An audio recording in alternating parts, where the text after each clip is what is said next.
প্রিয় শিক্ষার্থীরা, তোমরা সবাই কেমন আছো? আশা করি সবাই ভালো আছো। অনেকদিন পরে তোমাদের সামনে আমি আজকে আবার আসলাম। এসএসসি 2025 যারা পরীক্ষা দেবে গণিত, তাদের জন্য বাংলাদেশের সকল বোর্ডের যে ইম্পর্টেন্ট একটা বীজগণিতের অংশ, সেটা হলো যে সেট। এই সেট শেখার জন্য আমাদের যে কিছু সাংকেতিক চিহ্ন মুখস্থ করতে হবে বা জানতে হবে, সেটা আমরা আজকে দেখব। তো প্রথমে আমরা এই সেটের যে সাংকেতিক চিহ্নগুলো ব্যবহার হয় সেট এবং ফাংশনের, সেগুলো আমরা সবাই এক নজরে দেখে নেব। এটা দেখার পরে তোমরা এটা খাতায় নোট করে নিয়ে অবশ্যই সবাই এটা মুখস্থ করবে, তাহলে আমরা অঙ্ক করার সময় এটা আমাদের কাজে লাগবে। ধারাবাহিকভাবে আমরা এই অধ্যায়ের অন্যান্য অঙ্কগুলাও পরবর্তীতে শিখবো। দেখো, সেট করতে গেলে আমাদের প্রথমে এই চিহ্নটাকে আমরা বলছি বিলংস টু।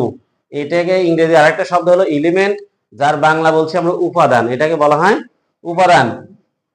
এই একই রকম চিহ্ন দিয়ে আমরা কেটে দিয়েছি। এটাকে বলছি does not belongs to. Does not belongs to, এটাকে ইংরেজিতে বলছি নট এলিমেন্ট, আর বাংলায় বলছি উপাদান নয়। অর্থাৎ কোন সময় উপাদান থাকবে, কোন সময় উপাদান থাকবে না, এইটা বোঝানোর জন্য আমরা এই চিহ্নটা ব্যবহার করছি।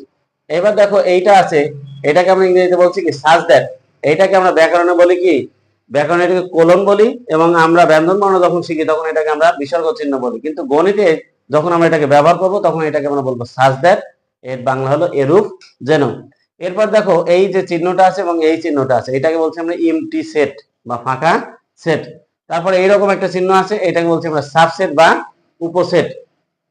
এইরকম দিয়ে যখন আমরা কেটে দেবো আর এভাবে, তখন তাকে বলবো আমরা নট সাবসেট বা উপসেট নয়। যদি এইরকম একটা দাগ থাকে শুধু, তখন তাকে বলবো প্রপার সাবসেট বা প্রকৃত উপসেট। এইরকম যদি ইউ থাকে, বড় হাতের ইউ, ক্যাপিটাল লেটার ইউ থাকে, তাহলে তাকে বলবো না ইউনিভার্সাল সেট বা সার্বিক সেট। এটাকে আমরা বলবো এ পূরক বা এ প্রাইম। এটা এ উপরে, অর্থাৎ এর পাওয়ার আমরা সি দিয়েও এ কমপ্লিমেন্ট।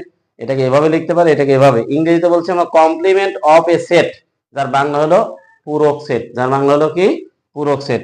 এইটা বলতে হবে ইউনিয়ন অফ সেটস।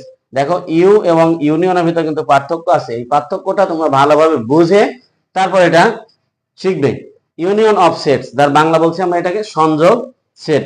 এটাকে আমরা বলছি ইন্টারসেকশন অফ সেটস, যার বাংলা হলো কি সেট সেট। এরপরে কিছু আমরা ইংরেজি লেটার লিখছি, এটাকে ফিক্সড বলা হয় এন।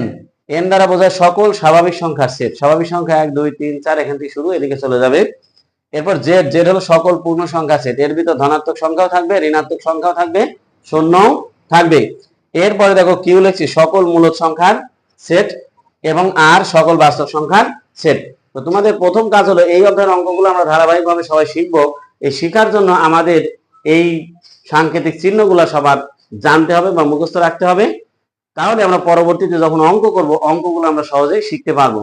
তো আজকে এই পর্যন্তই। আমরা এর পরবর্তী ক্লাসে ধারাবাহিকভাবে সেটের অঙ্কগুলো প্রকাশ করব।